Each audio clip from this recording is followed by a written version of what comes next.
अंधविश्वास बहुत ज़्यादा है सर, एकदम 90% अंधविश्वास है। और ये लोग के घर में देखिएगा तो घर के बाहर दीर्घा में देवता है, वहाँ चूड़ी टंगा हुआ है, रिबिन टंगा हुआ है, सिंदूर से टिका हुआ है एकदम। जो सर ये मुसहर समाज में जो आदमी मर जाता है ना, उसको ये लोग पूजता है, लोग पेट निकल जाता है और ये सब हाथ गोड़ है सब पतला हो जाता है, उल्टी पैखाना करने लगता है, किसी को बुखार लग जाता है, उसी में किसी को इन्फेक्शन हो जाता है, उसी में बच्चा मर जाता है। तो ये लोग कहते हैं कि देवता ऐसे कर दिया वैसे कर दिया। वही धर्म परिवर्तन कर दे रहा है। ये लोग उल्टा सीधा वो सिखा देता है कि मुसहर जाति में रहेगी तो पूजा करना पड़ेगा, सुअर चढ़ाना पड़ेगा, ये करना वो करना, उसमें कुछ नहीं करना है। अब ये लोग थोड़ा भूत दूत से परेशान रहती है, अंधविश्वास ज़्यादा है, तो ये लोग लगता है ये लोग कि इसमें जाएंगे ना तो हम ठीक हो जाएंगे, बच्चा ठीक हो जाएगा। वो लोग इतना ना कूट कूट के ये लोग भर दिया है, बस उसी में वो लोग परिवर्तन कर ली। अब तुम ईसाई बन गए हो? नहीं, वो तो पहन लिए हैं, ईसाई आदमी कहते हैं, तो हम लोग क्रिश्चियन है। आप क्रिश्चियन? हाँ। मुसहर जाति से? हाँ। कब बने? अभी तो 1 महीना हुआ है। नहीं, कितने लोग क्रिश्चियन हो गए इस मोहल्ले में? अभी तो होंगे 20-25 घर। 20-25 क्रिश्चियन हो गए। पहले आप लोग किसकी पूजा करते थे? पहले हम तो बाप दादा अभी पूजा कर रहे थे, वो ईटा की पूजा कर रहे थे। हाँ, अभी तो वो छोड़ के हम भगवान का पूजा करते हैं। किसका? क्रिस यीशु जी के, यीशु मसीह के। अभी भी सर सावन में पूजा होता है जिसमें ये लोग 40,000 30,000 रुपया खर्चा होता है। सुअर लाते हैं, मुर्गा लाते हैं, 2-4 को मिल के बैठ के सब खिलाता है लोग, उसको काटता है लोग, सब खून उन देवता पे गिराता है लोग। इतना चीज के पूजते हैं तो टाइम लग जाता है, 10,000 5,000 लग जाता है। हम लोग मेहनत मजदूरी करने वाले हैं, सुअर चढ़ाना पड़ता है, बकरा चढ़ाना पड़ता है, तो 10-5 हज़ार रुपया लग जाता है। 10-5 हज़ार रुपये तो हम लोग को खाने में भी नहीं जुटेगा। उतना सोचते हैं कि कुछ बचा के तो धरेंगे बाल बच्चा को। जो लोग धर्म की राजनीति करते हैं, हिंदुत्व की राजनीति करते हैं, वो लोग भी देखें कि क्यों ये लोग एक तरीके से धर्म परिवर्तन कर रहे हैं या क्रिश्चियन बन रहे हैं। वजह आपको इनकी बातों में समझ में आ जाएगी।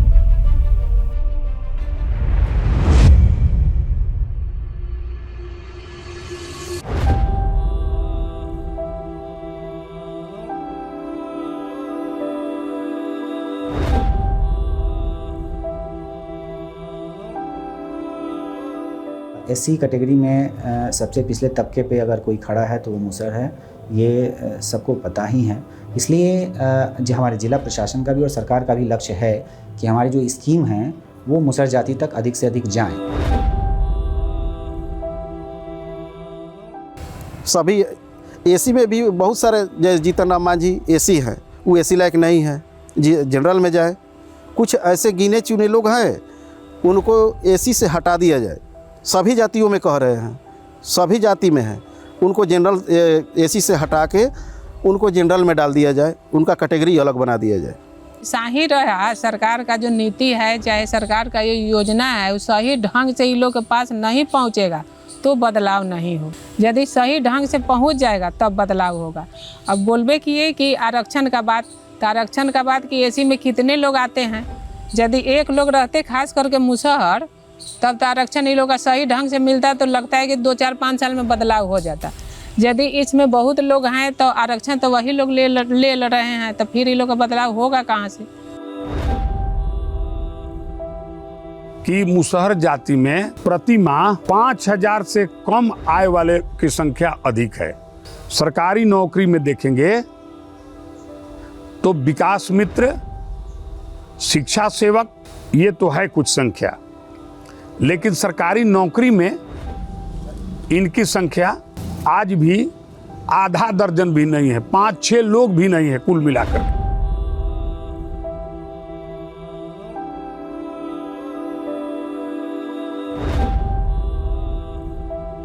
जैसे आप बता रहे हैं तो धीरे धीरे इसमें सुधार हो रहा है। जब तक थोड़ा सा लिटरेसी रेट बढ़ेगा नहीं, लोग शिक्षा के बारे में, उसके इंपॉर्टेंस के बारे में नहीं समझेंगे, तब तक ये चीज़ें थोड़ी सी दिक्कत हैं। लेकिन हम लोग का प्रयास ये है कि हम लोग टोला सेवक विकास मित्रों के माध्यम से बच्चों को स्कूल तक लाएं और उनको शिक्षा के बारे में बताएं। बाकी हम लोग भी विज़िट करते हैं, महादेव टोला में जाते हैं।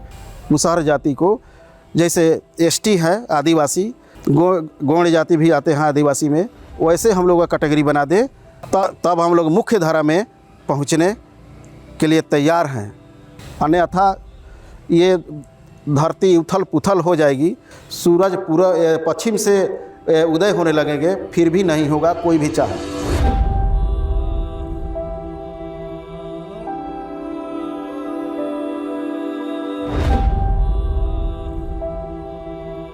एक भाषा में अ लिखना चाहता हूँ, अ से अनार, अ से अमरूद, लेकिन लिखने लगता हूँ अ से अनर्थ, अ से अत्याचार। कोशिश करता हूँ कि क से कलम या करुणा लिखूँ, लेकिन मैं लिखने लगता हूँ क से क्रूरता, क से कुटिलता।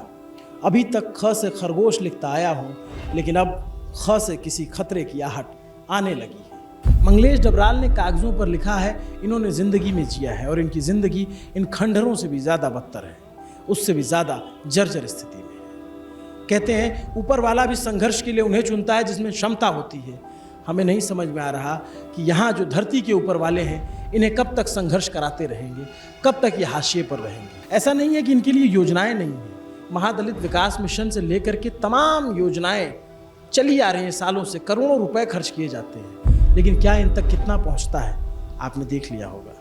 उम्मीद करता हूँ कि 4-5 दिन लगा के हमने जो स्टोरी बनाई, जो डॉक्यूमेंट्री आपके सामने लेकर आए, आपको पसंद आई होगी।